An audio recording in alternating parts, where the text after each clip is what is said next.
Assalamualaikum warahmatullahi wabarakatuh. Salam sejahtera untuk semuanya. Semoga kita semuanya dalam lindungan Allah, dalam lindungan Tuhan yang Maha Kuasa, agar menjadi manusia-manusia yang memiliki ilmu yang bermanfaat dan diberikan rezeki yang halal serta barokah. Amin ya rabbal alamin. Nah, ketemu lagi dengan saya di channel NLP Spiritual Motivasi. Ya, bagi teman-teman yang baru join, baru menonton video saya ucapkan selamat datang dan jangan lupa untuk subscribe terlebih dahulu agar nantinya Anda bisa mendapatkan notifikasi dari video-video saya. Baik, sekarang kita lanjutkan pembahasannya mengenai NLP spiritual. Dan edisi kali ini memang kita akan membahas tentang spiritual, yakni yang berbasis agama ya. Yang kita bahas bukan spiritual yang berbasis agama, memang ada, tetapi kebetulan saya pribadi seorang yang memeluk agama Islam, jadi spiritual yang akan saya sampaikan di video ini berbasis agama Islam. Namun bagi teman-teman yang beragama selain Islam, nanti bisa menyesuaikannya sendiri sesuai dengan keyakinannya. Oke. Nah, sebelum saya sampaikan, nanti pastinya ada banyak ayat Al-Quran ataupun hadis yang akan saya sampaikan. Namun di sini saya bukan seorang pakar, bukan seorang ulama ya, bukan seorang ustadz ataupun kiai. Saya hanya seorang mempelajar, saya hanya mempelajari, saya hanya mengkaji dari ayat-ayat Al-Quran. Kenapa? Ya karena memang itu kitab suci kita sebagai umat Islam. Tentunya kita harus berpedoman pada ayat suci Al-Quran dan juga hadis-hadis sahih dari Nabi Muhammad SAW seperti itu. Untuk apa? Agar hal-hal yang terkait dengan spiritual itu nantinya tidak spiritual yang menyesatkan, melainkan spiritual yang lurus di jalan yang benar, spiritual yang akhirnya menuntun kita kepada ridha Allah. Nah, begini teman-teman, kita sebagai umat Islam itu pasti diwajibkan dalam beramal ibadah ya, misalkan ada sholat, ada ibadah puasa, haji, zakat dan sebagainya yang merupakan kewajiban bagi pemeluk agama Islam. Namun di sini ada banyak orang Islam yang hanya beraktivitas ibadah tetapi masih minim dengan nilai-nilai spiritual ya. Artinya apa? Banyak di antara kita yang hanya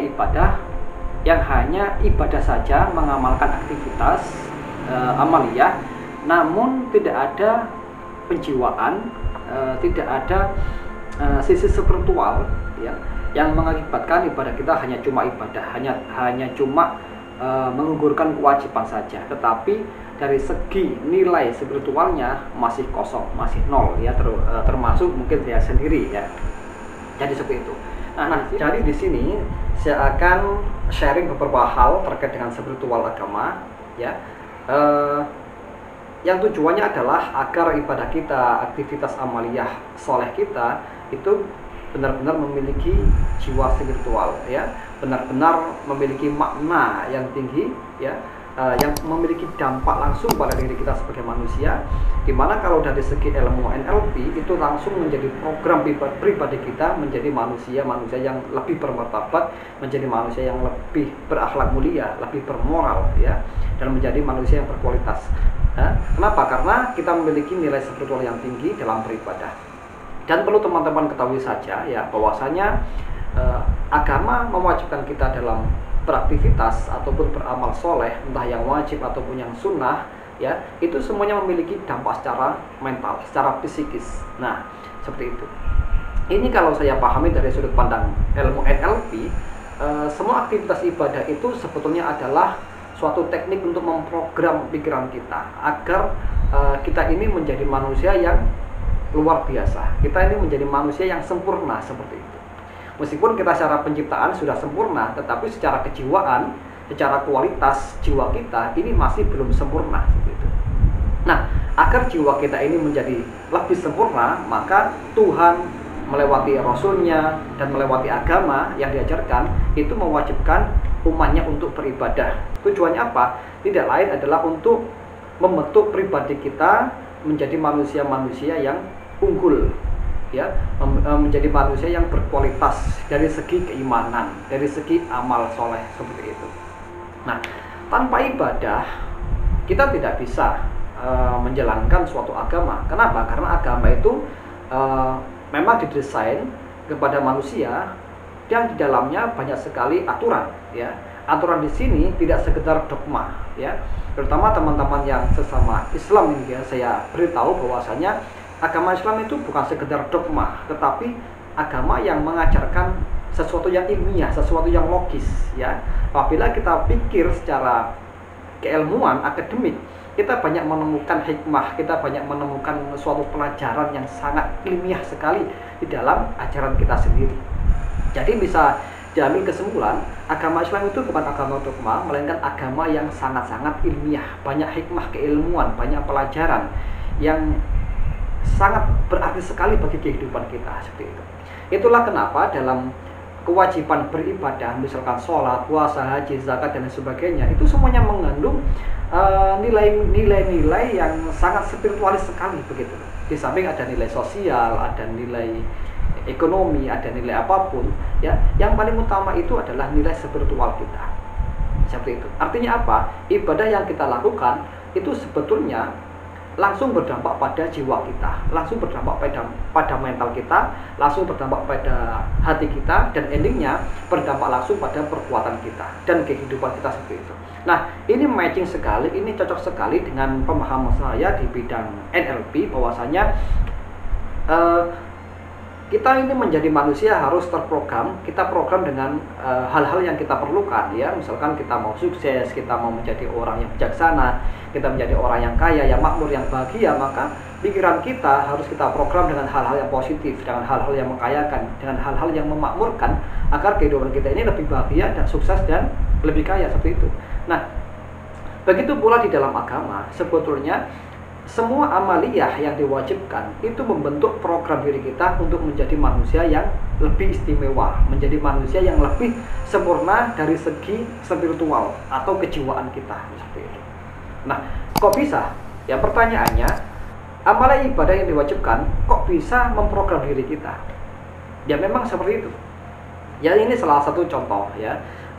Kalau kita belajar sholat, ya, mengkaji sholat, dalam Al-Quran ada ayat yang mengatakan inna sholata tanha 'anil fahsya'i wal munkar. Sesungguhnya sholat itu bisa mencegah perbuatan keji dan mungkar. Nah, ini sholat yang bagaimana?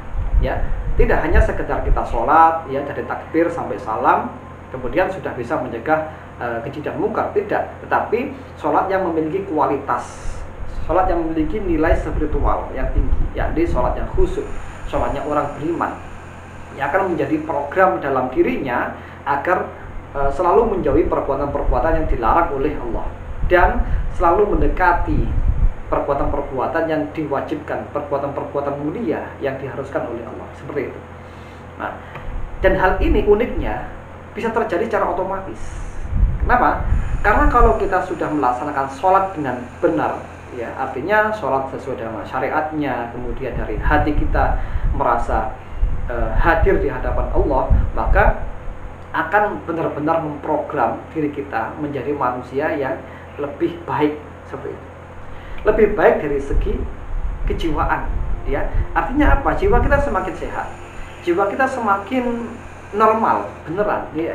Semakin normal, bukan berarti kita selama ini nggak normal, ya. Kita normal, tetapi kalau kita bisa melaksanakan sholat dengan lebih khusyuk, lebih bisa hadir di hadapan Allah, atau merasa Allah melihat kita saat kita beribadah, maka jiwa kita akan semakin sehat, jiwa kita akan semakin senang, bahagia, begitu. Dan ini langsung berdampak pada kehidupan kita yang juga semakin bagus, begitu.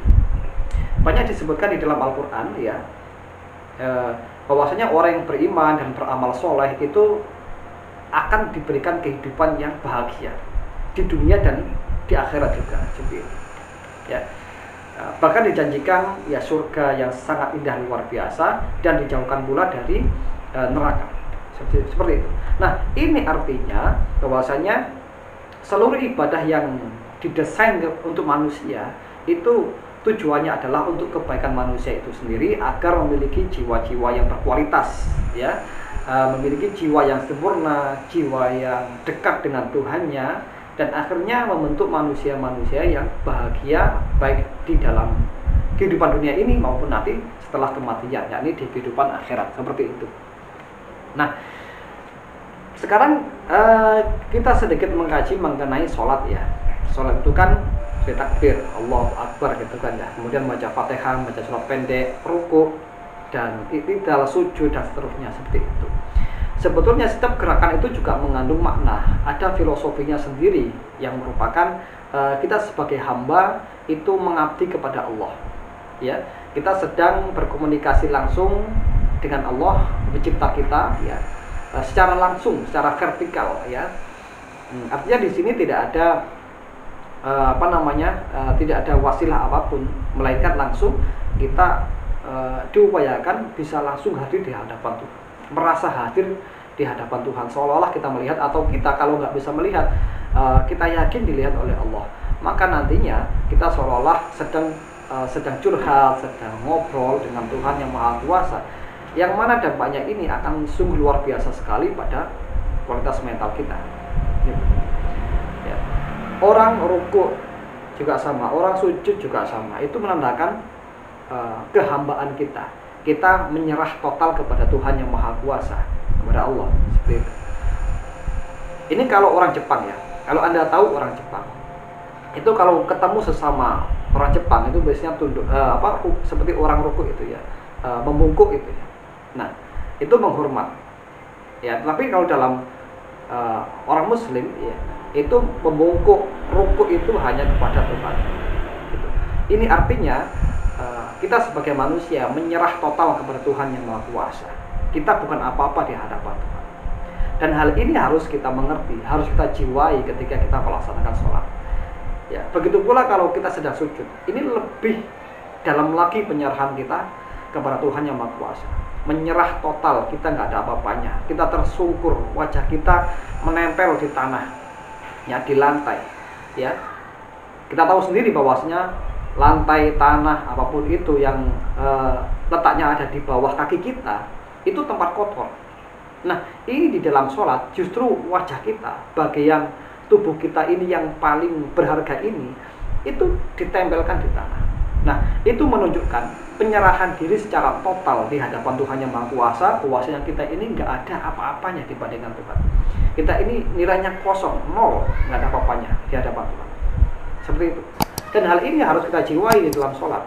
Gitu. Untuk apa? Agar sholat kita semakin khusyuk. Nah, manfaatnya kalau ibadah kita semakin khusyuk, sholat kita semakin khusyuk, maka akan berdampak langsung pada kualitas jiwa dan spiritual kita juga semakin berguna, juga semakin berkualitas seperti itu. Nah, meskipun secara ibadah kita ini menyerah total, tapi sesungguhnya kita sedang meninggikan derajat kita sendiri seperti itu.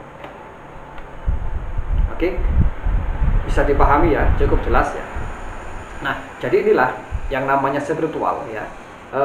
Kalau kita sebagai orang beragama itu kan spiritualnya tidak langsung masuk ke dalam makom hakikat atau ma'rifat, tetapi kita secara syariat dulu kita pahami, kita dalami, kita amalkan dengan sebaik mungkin. Nanti setahap demi setahap akan masuk sendiri ke dalam wilayah makom hakikat ataupun bahkan ma'rifat seperti itu. Nah, kalau memang orang-orang yang sudah di makomnya wali, para aulia ya, atau bahkan para nabi, para rasul itu sudah di makom hakikat, sudah di makom ma'rifat seperti itu. Nah, tapi kita sebagai umatnya ya, kita masih di level yang sangat rendah. Maka kita harus belajar dari syariat terlebih dahulu, kita amalkan, kita pahami, kita jiwai sebaik mungkin ya. Kemudian kita benar-benar praktekkan dalam kehidupan kita. Nantinya setahap demi setahap kualitas spiritual kita akan semakin tinggi sendiri seperti itu. Nah, dari segi ilmu neurolinguistic programming, sebetulnya yang kita lakukan ya, ibadah sholat itu memprogram diri kita agar menjadi hamba yang berkualitas. Di situ intinya. Dari segi keimanan, dari segi amal soleh ya, itu membentuk pribadi yang bagus, membentuk pribadi yang soleh, membentuk pribadi yang unggul, baik dari segi sosial ataupun dari segi spiritual.